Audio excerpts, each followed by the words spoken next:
안녕하십니까. 월요일 아침 여수 MBC 뉴스투데이입니다.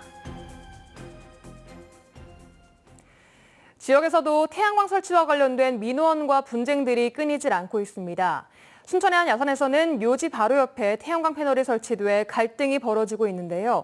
알고 보니 순천시가 규정도 지키지 않고 허가를 내준 것으로 드러나 논란이 커지고 있습니다. 강서영 기자입니다. 솟아오른 두 봉분이 태양광 패널로 둘러싸여 있습니다. 기존의 묘지와 통하던 진입로도 안쪽까지 들어선 태양광 패널이 가로막아 버렸습니다. 현행법상 태양광 패널이 설치될 때 묘지와 이격거리를 두거나 인근 묘지 주인의 동의를 받을 의무는 없기 때문에 순천시가 토지 주인의 신청대로 묘지 옆에 설치 허가를 내준 겁니다. 부모의 묘지 앞까지 들어선 태양광 패널 앞에서 아들인 박대순 씨는 분노를 터뜨리고 있습니다. 사이가 몰래 이렇게 만드는데 어느 자식이 보다도 땅을 주고 황목으로 목구멍에서 피가 납니다, 이거. 분쟁은 행정소송으로까지 번지고 있습니다.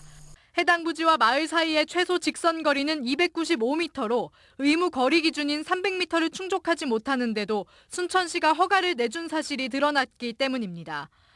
순천시는 허가 당시 해당 부지가 직선 거리 조건을 충족하지 않는다는 걸 몰랐다고 해명하면서도 이후 사업자가 300m 이격 조건에 맞춰 부지 면적을 축소시켜 공사를 마무리했기 때문에 큰 문제는 없다는 입장입니다. 그러나 박 씨는 부당하다며 허가 취소를 요구하고 있습니다. 5m를 쉽게 해서 축소를 해서 허가를 내줬다는데 지금 이 법의 신법은 500m인데도 불구하고 그거를 무시를 하고 계속 위법을 하고 있다는 거지. 한편 민원 제기에 따라 현장 조사에 나섰던 전라남도는 순천시가 이격거리 허가 규정을 위반한 사실을 확인했다며 해당 공무원을 문책할 예정이라고 밝혔습니다. MBC 뉴스 강서영입니다. 여수시가 공직문화 개선을 위해 30대 이하 직원들이 참여하는 혁신 MG위원회를 운영합니다. 위원회는 4개 팀 20명으로 구성되며 불합리한 관행과 불필요한 행정사무 개선, 직장 내 소통 강화 등에 대한 아이디어를 발굴해 제안하게 됩니다. 여수시는 다음 달부터 석 달 동안 위원회를 시범 운영한 뒤 내년부터는 참여 직원을 50명으로 확대할 계획입니다. 16인승 이상 낚시어선을 금연구역으로 봐야 하고 위반 시 과태료 10만 원을 부과할 수 있다는 유권 해석이 나왔습니다. 그동안 낚시어선은 건강증진법상 여객을 유상으로 운송하는 교통수단에 해당하는지 여부가 불분명해 낚시어선 내 단속을 두고 논란이 있었습니다. 보건복지부와 시군은 곧바로 단속에 나설 경우 현장에 혼란이 예상된다며 6개월간의 계도 기간을 거친 뒤 단속하기로 했습니다. 내년 1월 1일 고향사랑 기부제도의 시행을 앞두고 자치단체별로 준비를 하고 있는데 기대보다 걱정이 앞섭니다. 전국 243개 지자체의 무한 경쟁이 불가피하기 때문입니다. 양현승 기자가 취재했습니다. 고향사랑 기부금 제도가 시행되는 건 내년 1월 1일. 자치단체마다 발등에 불이 떨어졌습니다. 기부금의 30% 수준으로 되돌려줄 답례품을 꾸리느라 정신없습니다. 신안군은 다양한 농수 특산품을 비롯해 리조트 숙박권, 관광권, 심지어 벌초 대행 서비스까지 답례품으로 준비 중입니다. 섬마다 특색 있는 특산품이 많이 있습니다. 예를 들자면 흑산 홍어, 그리고 전복, 우럭, 민어, 광어, 천일염. 농수 특산품이 마땅치 않은 목포시는 관광과 수산 1번지를 앞세워 답례품을 준비 중입니다. 김 등 목포에서 가공된 식품과 해상 케이블카 탑승권 등을 구상하고 있습니다. 관광도시로서의 이미지를 좀 부각시키는 어떤 관광 상품권이나 또 해상 케이블카 탑승권 같은 이런 또 좋은 상품들을 목록을 개발을 해서 우리 답례품 선정위원회에서 선정할 수 있도록 하겠습니다.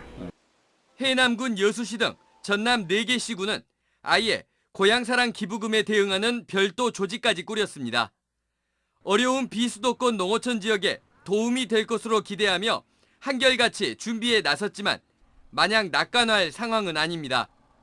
일단 도시민들이 고향사랑 기부금 제도 자체를 모르고 있는 비율이 압도적이고 제도 명칭과 달리 고향뿐만 아니라 다른 지자체를 향한 기부 역시 가능해 사실상 단순 세액 공제를 목적으로 한 답례품 쇼핑에 그칠 가능성도 큽니다. 서로가 전쟁이라고 생각을 합니다. 전국적으로 제도는 똑같기 때문에 특색 있는 답례품 싸움이라고 생각. 출향민이 고향에 애착을 갖고 있을 가능성이 크지만 정작 타 지역 향후회 등을 향한 적극 홍보 행위는 금지돼 있는 것. 관할 이외 다른 지역에 집중될 광고나 홍보 예산에 비해 기부 금액이 미미할 경우 배보다 배꼽이 더 크다는 비판이 불가피하다는 점.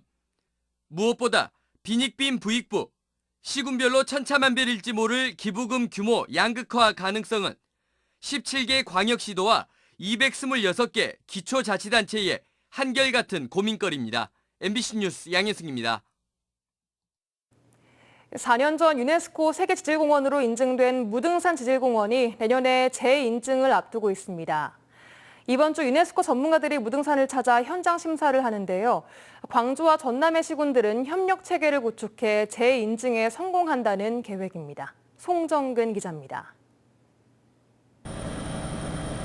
무등산 주상절리대와 화순 공룡화석지 등이 지질학적 가치를 인정받으며 지난 2018년 유네스코 세계지질공원에 이름을 올린 무등산권 지질공원, 임석대 등 지질명소 20곳과 중록원 등 역사문화명소 42곳이 지질공원 지역으로 포함됐습니다.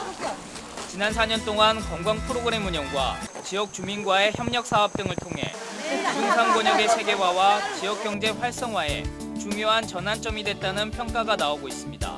지역 주민 활동을 통해 가지고 북구 청풍마을에 지오 빌리지를 지정하기도 했고 또 마을 내 16개 업체를 지역 파트너십으로 체결하는 협약 체결도 했었고요. 유네스코는 세계 지질공원에 대해 4년에 한 번씩 재인증 심사를 진행하는데 무등산권 지질공원도 올해 첫 재인증 도전에 나섭니다. 유네스코가 선정한 지질공원 전문가 2명이 광주와 담양, 화순을 둘러보며 그동안의 추진 현황을 살펴볼 예정입니다. 19일 환영 리셉션을 시작으로 오는 21일까지 무등산 주상절리대와 고인돌 유적지 등 무등산 권역의 지질 역사 문화와 지역 주민 협력 사업 추진 현황 등을 점검합니다. 특히 학술 연구 부문과 지역 경제 활성화 부문을 중점적으로 점검할 것으로 예상되고 있습니다. 우리가 지역 경제 활성화, 로컬 푸드 관련된 것에 이번에 굉장히 중요한 실사를 할 겁니다.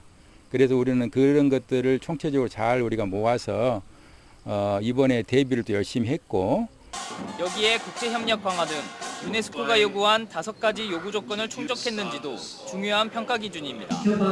현장 심사가 완료되면 평가 결과를 바탕으로 올해 말까지 심의를 거쳐 내년 4월 개최되는 유네스코 집행이사회에서 재인증 여부가 최종 발표됩니다.